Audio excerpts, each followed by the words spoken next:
ಶ್ರೀರಾಮುಲುರನ್ನ ಕಾಂಗ್ರೆಸ್ಗೆ ಕರೆತರುವಂತಹ ಚರ್ಚೆ ಸದ್ಯದಲ್ಲಿದೆ ಸರ್. ಈಗ ಅವ್ರದ್ದು ಇಂಟರ್ನಲ್ ಪ್ರಾಬ್ಲಮ್. ಜನಾರ್ದನ್ ರೆಡ್ಡಿ ಮತ್ತೆ ಶ್ರೀರಾಮ್ ಮಾತಾಡಕೊಡಿ. ಈಗ ಜನಾರ್ದನ್ ರೆಡ್ಡಿ ಮತ್ತೆ ಶ್ರೀರಾಮುಲುದು ಅವ್ರ ಇಂಟರ್ನಲ್. ನನ್ನ ಅನಿಸಿಕೆ ಶ್ರೀರಾಮುಲು ಬರಂಗ್ ಕಾಣಲ್ಲ. ಈ ಸುಮ್ಗೆ ತೋಸಿಸ್ ಕಾಂಗ್ರೆಸ್ಗೆ ಅಲ್ಲವ್ರು ಬೇಳೆ ಬೆಳೆಸ್ಕೊಳ್ಳೋಕೆ ಬಿಜೆಪಿಯಲ್ಲಿ. ಇದು ನಾಟಕ ಅಂತ ನಾನು ಭಾವಿಸ್ತೀನಿ. ಈಗ ನಾವು ಯಾರು ಕರೆದಿಲ್ಲ, ನಾವು ಯಾರು ಪಕ್ಷ ಕರೆದಿಲ್ಲ.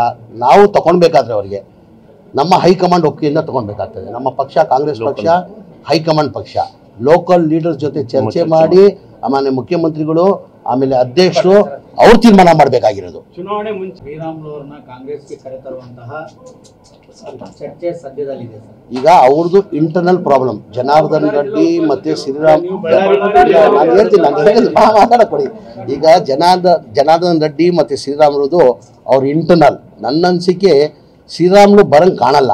ಈ ಸುಮ್ಗೆ ತೋಸಿಸ್ ಕಾಂಗ್ರೆಸ್ಗೆ ಅಲ್ಲವ್ರು ಬೇಳೆ ಬೆಳೆಸ್ಕೊಳ್ಳೋಕೆ ಬಿಜೆಪಿಯಲ್ಲಿ. ಇದು ನಾಟಕ ಅಂತ ನಾನು ಭಾವಿಸ್ತೀನಿ. ಈಗ ನಾವು ಯಾರು ಕರೆದಿಲ್ಲ, ನಾವು ಯಾರು ಪಕ್ಷ ಕರೆದಿಲ್ಲ. ನಾವು ತಗೊಳ್ಬೇಕಾದ್ರೆ ಅವರಿಗೆ ನಮ್ಮ ಹೈಕಮಾಂಡ್ ಒಪ್ಪಿಗೆಯಿಂದ ತಗೊಳ್ಬೇಕಾಗ್ತದೆ. ನಮ್ಮ ಪಕ್ಷ ಕಾಂಗ್ರೆಸ್ ಪಕ್ಷ ಹೈಕಮಾಂಡ್ ಪಕ್ಷ. ಲೋಕಲ್ ಲೀಡರ್ಸ್ ಜೊತೆ ಚರ್ಚೆ ಮಾಡಿ ಆಮೇಲೆ ಮುಖ್ಯಮಂತ್ರಿಗಳು ಆಮೇಲೆ ಅಧ್ಯಕ್ಷರು ಅವ್ರು ತೀರ್ಮಾನ ಮಾಡಬೇಕಾಗಿರೋದು. ಚುನಾವಣೆ ಮುಂಚೆ